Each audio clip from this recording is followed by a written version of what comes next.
Good morning, everybody. For those of you in Asia, good evening if you're in the United States, and I guess if you're in Europe, it's the middle of the night. Welcome to this special webcast of the Conference Board of Asia. Just before we get started, I wanted to tell you a few things about today's webcast.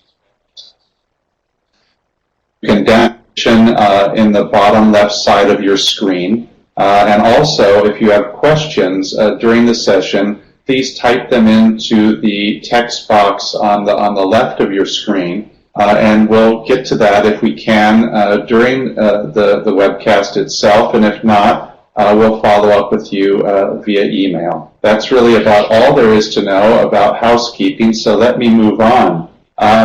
My name is David Hoffman. I lead the Conference Board of Asia. I'm talking to you all today from our webcast studio in Singapore.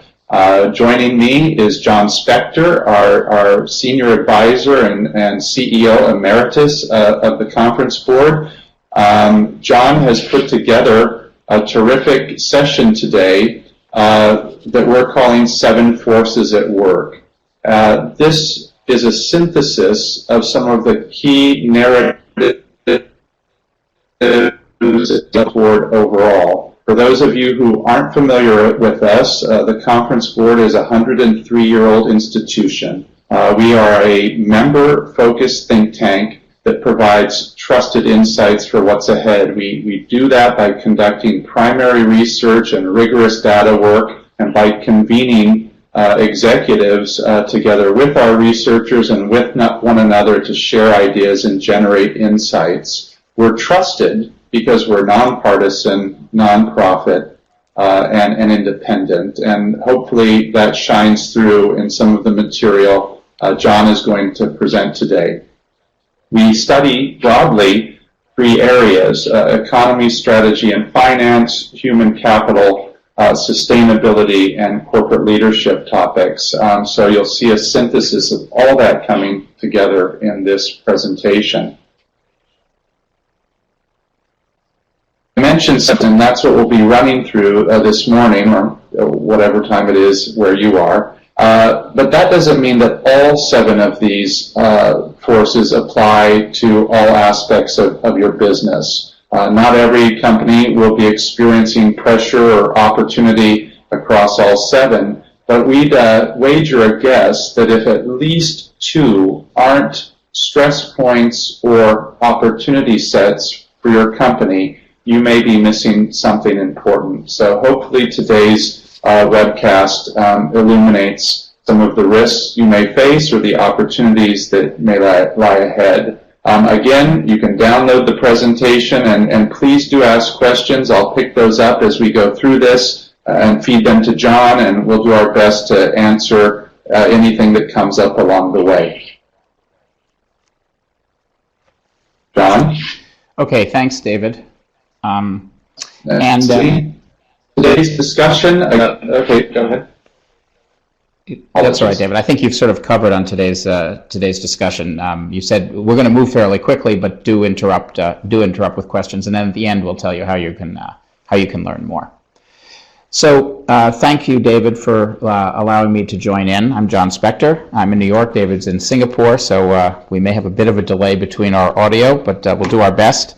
And the 7 forces that I'm going to talk about, and that David will comment on from time to time, are economic growth, the war for talent, digital transformation, the connected consumer, the circular economy, millennials, and China.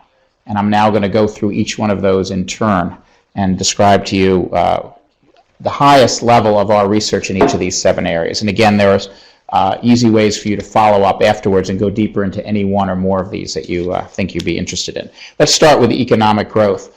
Companies spend a tremendous amount of time, and I'm sure all of your companies do, focusing on how to compete. What should your strategy be? What's the value proposition, and so forth. But just as important as how to compete is where to compete, and not just in the product markets that you're going to pick, but in the geographies, and particularly the countries where you're going to compete. And the reason for that can be seen on the next chart, which is a very high-level view of economic growth around the world. You can see that economic growth is slowly but steadily declining over the last 20 years, and we expect that trend to continue for the next 5 to 10 years. In 1996, the decade beginning then, the global growth was really an unprecedented high of 3.9%. That's not normal, but it was all terrific. We all remember that. It declined, obviously, during the financial crisis times to a little over 3%, then down to closer to 3%. It's now about 3%, and we think that'll continue for a few years and then slow down further to 2.8%. Now, that may seem like a small difference, but on an entire global economy, a difference of 1% in growth is really quite significant. This isn't terrible growth, but a 1% decline in growth rate over 20 years is meaningful, and it means that companies really have to focus on where you want to compete. Now, these numbers are averages, and if we look, they mask, obviously, very significant differences between countries. And this chart may be a little hard to read on the video, but you'll get a copy of it in the downloaded version. And this shows our economic forecast for 2019 for the major economies and regions around the world. The 2019 numbers are the orange bar. The blue bar is 2018 actual. You can see that the U.S. is pretty stable at about 3% growth. We think it'll stay about there. Europe is a bit slower. The U.K. is quite a bit slower, due in part to the uncertainties around Brexit. And all of the mature economies around the world in total, we expect to grow at about 2.5% this year, about the same as it did last year. China is stable at about 4% growth, and I just want to comment very briefly that obviously China's published statistics are quite a bit higher. We build our own economic forecast of China, and we think that it's a more accurate portrayal of how fast the Chinese economy is actually growing. India is the fastest growing economy in the world by our and many people's calculations. It's declining significantly, but still very high at 6%. And the other developing Asian economies are also quite high at about 5.5%. The rest of the world is much slower. Russia in particular is quite slow. But there's still quite a premium in terms of emerging economies. This is very simple for each of you to think about. Are you competing in the right countries? Are you putting in future investment into places that will grow and provide growth over the next decade? Again, for some companies, that's not a critical issue, but for many, it is. And it's important, I think, that each of you think about that. One final point about global growth, some new statistics that we are about to go public with, I think next week, is on the next page. It's also difficult to see, but this is a chart that shows global consumer confidence. The U.S. is the Conference Board is quite well known for publishing the U.S. Consumer Confidence Index, and we're now, starting next week, going to publish consumer confidence indexes for 64 major economies around the world, developed and developing. You can see on the left-hand side of this chart, that's the current consumer confidence at the end of 2018. The redder the color, the more confident. You can see that the U.S., China, South Korea, really almost all of Southeast Asia and Northern Asia, with the exception of Japan, are on a much higher end of confidence, including Germany and a bit of the Middle East, with the rest of the world at a lower level of confidence. China, the U.S., pretty flat versus prior periods. Southeast Asia, moderately growing. And so next week, look for an announcement for the first quarter of 2019, and from this point onwards, quarterly consumer confidence, another measure of where that you can use to try to figure out, are you not just investing in the right strategies, but also investing in the right places around the world. So economic growth is the first major trend that affects executives, and one of the things that we think you should all be thinking about. Okay, let's go on to number 2, the war for talent. And by the way, as you can see, we're going to move very quickly through each of these 7 issues. We know you don't have a lot of time, so we're just giving you the highlights. But do feel free, I know I'm speaking quickly, but do feel free to ask questions. Okay, number 2 is the war for talent. For this, we rely on a special research project that we conduct every year called the C-Suite Challenge. We just finished the interviews, and we're just publishing now the results. We interviewed about 1,500 executives from all around the world, more than half of them CEOs, and asked them a set of questions which basically amount to what keeps you awake at night. And we asked them what keeps you awake at night externally, and also what keeps you awake at night about your own organization. The number one issue in every region was the attraction and retention of top talent. This is something US, Europe, Japan, China, Latin America. Senior executives agreed in every case that that was the number one issue that kept them awake at night. Now, there's a really good reason for that, and I just want to show you some basic demographic information that suggests why we think CEOs and C-suite executives are right on target by being particularly worried about the war for talent. On this next page, first I'll talk about the US, but then we'll talk about the rest of the world. This chart shows for the last 20 years or so, and for the next 20 years, the growth in the working age population in the United States, which we define as people aged 18 to 64. And you can see that it started at about 1.2% in 2000, in about the year 2000. Now, by the way, if you looked at this chart going back 60 years, you would see it up around 1% for most of that time. It's falling from 1.2% in 2000 to this year. It will be below it'll be about 0.3%, dropping a little bit further to about 1.5% and staying that way for the next 10 years. Essentially, growth in the working age population in the United States has essentially stopped. And economies can only grow in one of two ways. Either they have more people or each of the people produce more. And if the number of people in the working age stop growing, then the economy stops growing unless productivity can increase. This is a very significant labor force issue. We've written about this extensively in the United States, and we're starting to see now significant shortages in various industries across the country.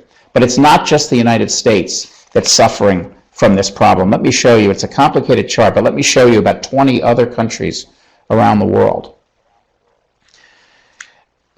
The blue bars show the growth or decline in the working age population in each country from 2005 to 2015. The yellow bars then show what's happened from 2015 to 2025. Now we're forecasting, but it's fairly easy to forecast how many 20-year-olds are going to be 5 years from now, because we know how many 15-year-olds there are now. So these are pretty accurate. The green line is the net of the 2 years, of the two time periods. And you can see already that there are 10 countries, more like 10 or 12 countries that are already in a negative position, that their working age population is actually declining, including a couple of countries in Asia. Now, it's no surprise that Japan is at the far left of that chart. But so is Taiwan, is also negative. South Korea is just at zero or slightly negative. Thailand is almost zero. And for the countries that are on the right-hand side of the chart, those that are still growing their working age population, in almost all cases, the blue bars, the growth of the last 10 years, are bigger than the yellow bars, the growth of the next 10 years, meaning that the growth in working age population is slowing down. Even in places like Indonesia or Malaysia or the Philippines, which are on the right-hand side of the chart, still growing, but growing at a slower rate. This is going to create significant shortages in labor, and a war for talent is going to, and has already in many countries, erupted. So not only are you going to be fighting for the skills and the most talented people, which has already been going on for many years, but you'll also be fighting against a smaller or a more slowly growing pool of people. And so if you're not prepared to be fighting this war for talent, you're probably going to suffer. This is one of the 7 forces which affects, I would suspect, most of you that are on this webcast today, if not every single one of you. So hopefully you're focused on this second issue, second force, which is the war for talent. The third force that is affecting many companies is digital transformation. Digital transformation is a hot topic, and many webcasts focus on the new whiz-bang technology that is coming to the fore, does amazing things, and if you're my age, at least, some of it is quite astonishing.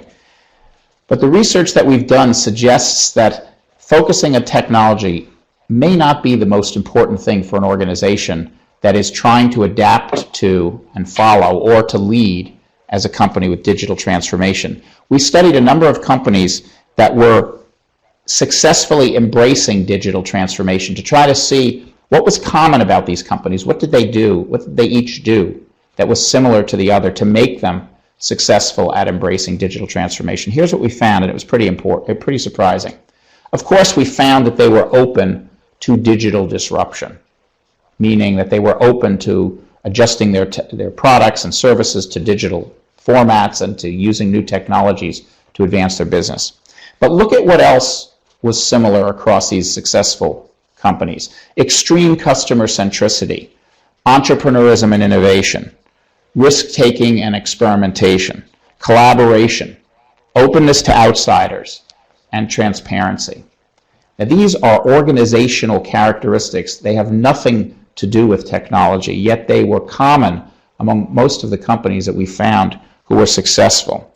So obviously you need to be asking yourself in this digital age, is your technology ready? But you also need to be asking, and I think this is not as much emphasis placed on this, you also need to be asking, are your people ready? Is your organization and is your culture ready for digital transformation? Again, I think this is one of those issues that affects many of you on this call. So hopefully you're giving some thought in your own team and your own organization about how digital transformation will likely affect your business.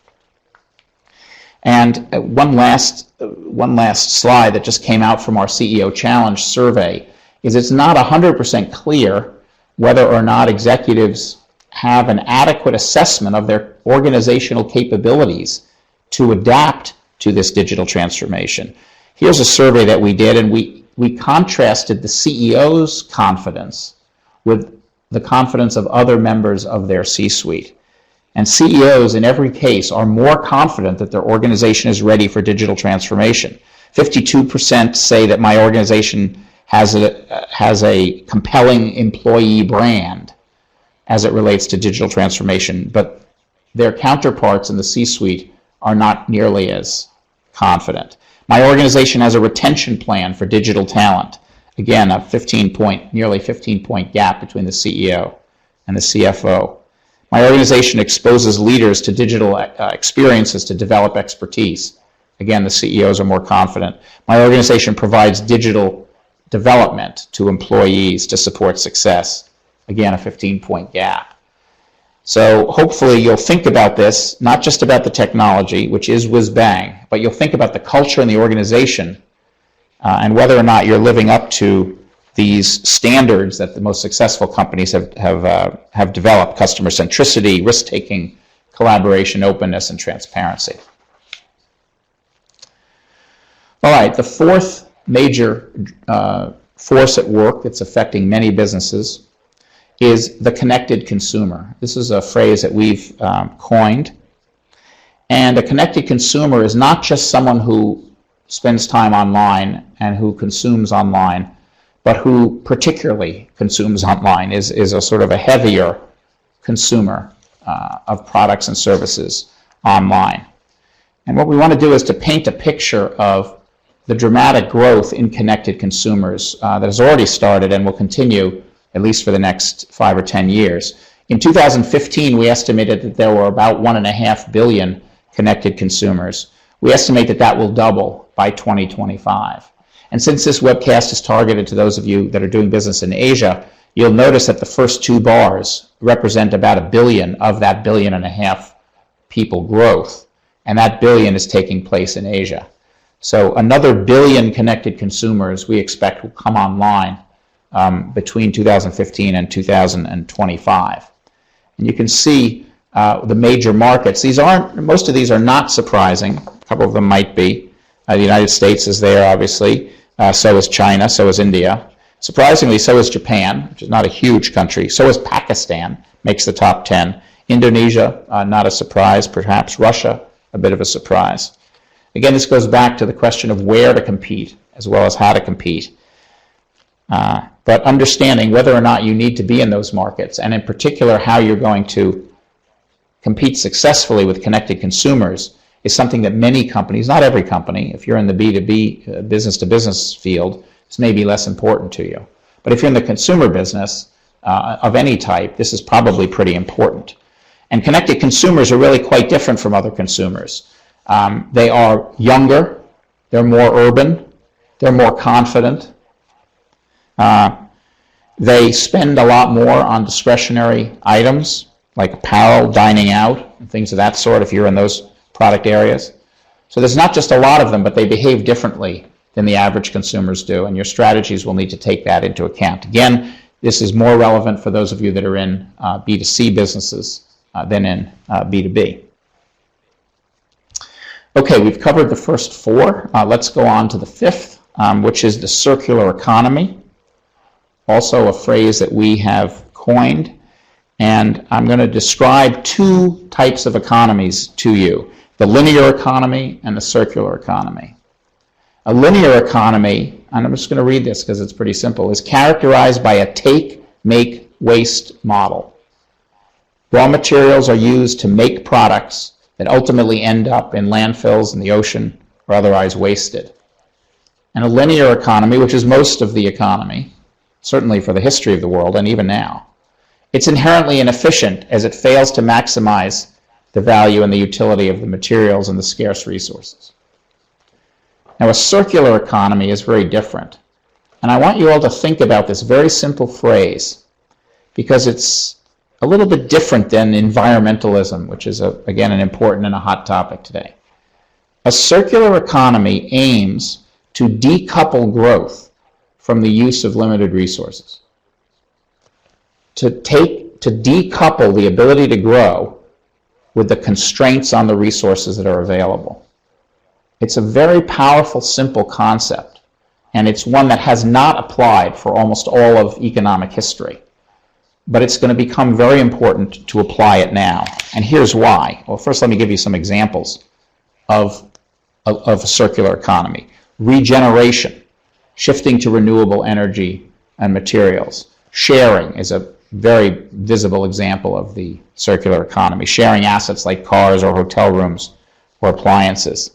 Optimizing production processes by removing waste in production and in the supply chain. Virtualizing products like books and music, making content digital. Those are all examples of decoupling growth from the limited resources that were in the past needed to support these products.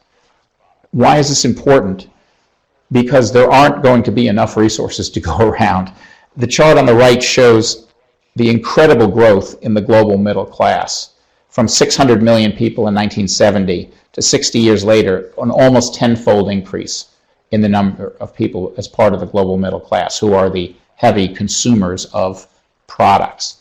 And so what's going to happen for sure is companies will have a reduced access to raw materials. I think this will be particularly strong in Asia, where a large portion of that growth is occurring.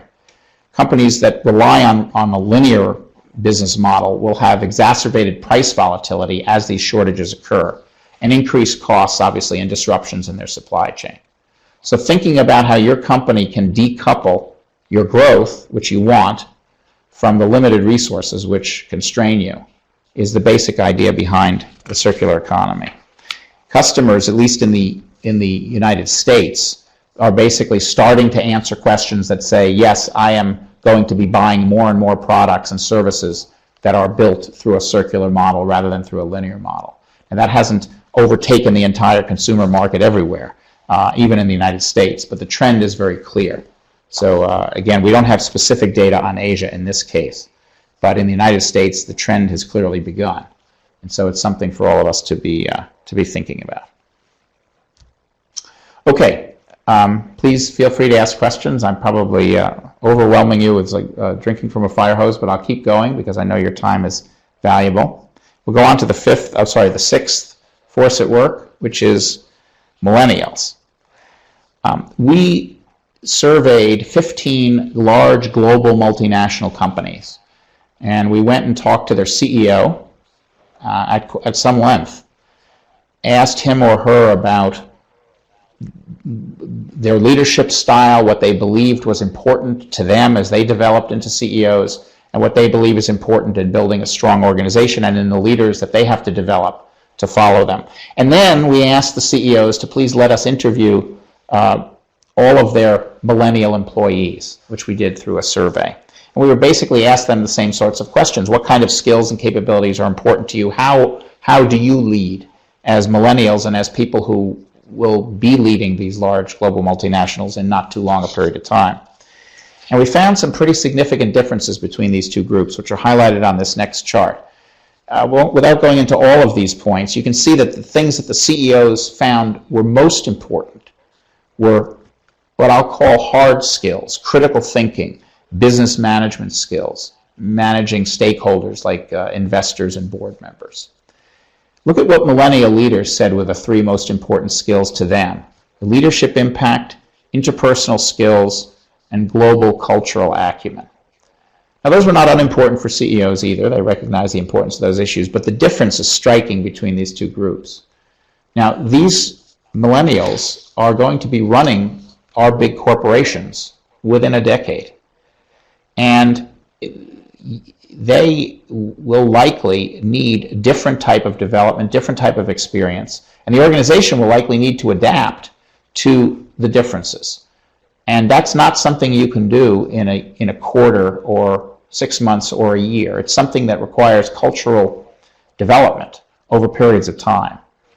So the point here is not to wait for that time when millennials take over, so to speak, but to begin to think about what those differences are today and begin to work to develop the capability within the organization to continue to develop millennials and to adapt to their leadership style. One of the simple ways of describing the differences in millennials, and here, by the way, I'm not sure whether this applies to Asia or not. We did have employees from all over the world fill out our surveys, but I suspect that this may be more of a U.S. phenomenon, at least at this point. It may not be. I'd be interested if anyone has any comments. But what we found is that the youngest millennials on the left, let's start with the CEOs. The CEOs, basically their answers indicated that they lived to work. Work was an incredibly central part of their identity and who they were. And as a CEO, former CEO myself, I can understand that. I think I fit into that category. On the other end of the spectrum, the youngest millennials that we interviewed basically worked to live. Work-life balance was much more important to them. And as they become the leaders of our organization, it's important, I think, for all of our companies, or at least many of them, to consider what is the impact on organizational development, training, opportunities, and the corporate culture and so forth, and what kind of culture you're going to have 10 or 15 years from now. And finally, the seventh force at work, which is just very simply China. It doesn't need much explanation. And I'm going to ask David, who's an expert on China, to chime in here. But I just want to point out one very simple trend, which is that China is a high-growth market, but it is a high-growth, declining growth market. Now, China is a very big economy. I think we all know that its growth rate is slowing. But what's important here is to see how long it has been slowing fairly consistently. So this goes back now 14 years to just 2005, 2006, which was the peak growth rates. And since then, it's really been a fairly steady decline in GDP growth. Should say that the Chinese, in my opinion, have managed this decline in growth extremely well, fortunately for them and for the rest of the world, who have benefited from their growth. And 4% growth on an economy the size of China's presents huge opportunities for all of our companies. But if you are still stuck in the period where you're expecting 9 and 10 and 12% growth, particularly if you're in a capital-intensive industry where you have to make investments over a 20 and 30-year period, you're going to make a significant mistake if you don't recognize the general trend about Chinese growth. Let me turn it over to David for a minute to make other comments about this incredibly important force, which is China. Yeah, thank you, John. And just to add a little bit here, we characterize China as being amidst a long, soft fall that is driven in particular by productivity challenges. There's a prevailing view that China has stabilized, that a soft landing has been achieved, and that we're in a new normal, very stable growth rate from here on out. Our view is quite different. We think the productivity issues have yet to be addressed with reforms, and until those are undertaken, we will see this continuing decline in growth amidst increasingly risky environment, both with debt overhangs and with non-performing assets and acute overcapacity in many sectors. The reason we point this out is not to be pessimistic. Indeed, what China is going through is a very normal transition from an industrial investment-led growth model to more of a knowledge economy, consumption-driven growth model. It's not abnormal to experiencing growing pains of this nature. In fact, it's extremely normal. The reason why we point it out is because China, being as large as it is, if it sneezes or catches cold, will have profound impact on its economies all around the world. If you think of the impact that Greece and Cyprus had in Europe in 2011 and 12, magnify that 100-fold for China. Also, in parallel, as China's growth slows, its firms are looking increasingly for growth overseas. The way China operates domestically and the way U.S. and European markets operate, for example, is really very different. And I know that's trite to say, but the export of Chinese characteristics into regional markets through the Belt and Road initiatives and other outbound foreign direct investment programs are very significant in that they bring a new way of doing business into these markets, and the big question for all of us strategically is whether China will change the world, like the China style of business in China, or whether the world will change China. That's really the core strategic question, and it differs quite significantly by countries and even cities. So that's why we would bring this to your attention. Okay, thank you, David. We've been efficient with our time. These are the 7 forces that we have talked to you about over the last 30 minutes. I'll just very quickly summarize them. Economic growth. Are you competing, thinking about not just how to compete, but also where to compete? There are dramatic differences in the growth rates of different economies. That can have a huge impact on how fast your company can grow. Are you ready to fight the war for talent? There are going to be shortages essentially everywhere, either shortages or slower growth. It's going to get more and more difficult. Are you ready to fight and win that battle for the best people, or even just for people in general? Third is digital transformation. It's occurring all around us. The technology is incredible, but is your organization and your people and your culture ready for the changes that are needed to be successful in digital transformation? Fourth is the connected consumer. There'll be another 1.5 billion connected consumers over the decade. 70% of that growth in Asia. The connected consumers behave differently. They have different attributes. If you're in the consumer business, will you successfully go after them? Fifth is the circular economy as opposed to a linear economy. Can you figure out a way in your industry to decouple your growth from the limited, scarce resources that you need to produce your products and services? And if you can, you may be forced to over time, but if you can, you'll have a real advantage over others. Sixth are millennials. Presumably all of you have millennials in your corporations. They are not completely different than us old-time CEOs, but they have important different differences in philosophy about how to manage and how to lead and what's important to them. And as they take over our companies and become the leading, the C-suite and the leadership ranks of our companies, is your company going to be ready to adapt to that and not get caught short? And lastly, China affects almost everybody. As David had said, it's the world's second or first largest economy, depending on how you want to measure it. And when China sneezes, the rest of the world catches a cold. So are you properly prepared for the growth and the slowing growth that's taking place in China? These are not the only areas that the Conference Board researches, but these are 7 very important areas, and so we've tried to give you a kind of a taste of what the Conference Board is doing. If you'd like to follow up further, we organize ourselves we'd like to. I see that there's a quick question from Luke, and Luke, I'll come back in 1 minute. we organize ourselves in different centers and institutes, and these institutes conduct research. They convene executives to debate and discuss these issues. They sponsor these sorts of webcasts. We'll be sending each of you this presentation via email following the webcast if you haven't downloaded it. And we would welcome a continuing discussion with each of you as to how you might get more involved in the conference board if these are the kind of issues that you think are relevant. So let me just turn now, there's at least one question, which is, can you give examples of companies or industries that are actively transitioning to the circular economy? Well, I think that there are a number of companies that are, for example, publishing their sustainability reports. And I think that these companies are taking a first public step to kind of quantify, even more importantly than the fact that they're measuring their impact on the environment and their use of resources, is that they're publishing, they've established metrics and they're publishing it. I mean, there are hundreds of companies that are doing this, but there are thousands that aren't. So still the vast majority of companies don't.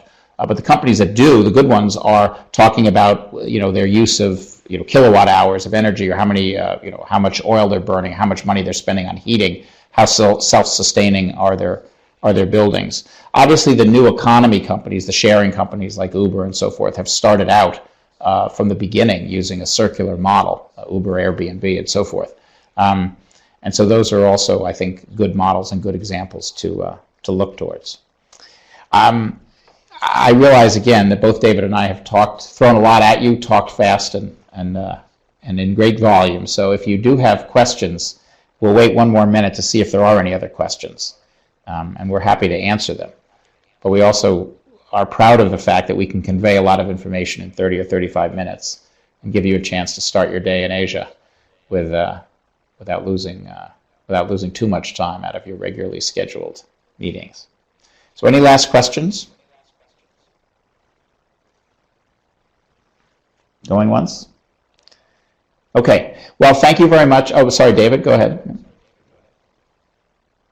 Yeah, John, I would just add in closing that the research that John summarized today is all backed by very detailed analysis and rigorous data work, as with all conference board work.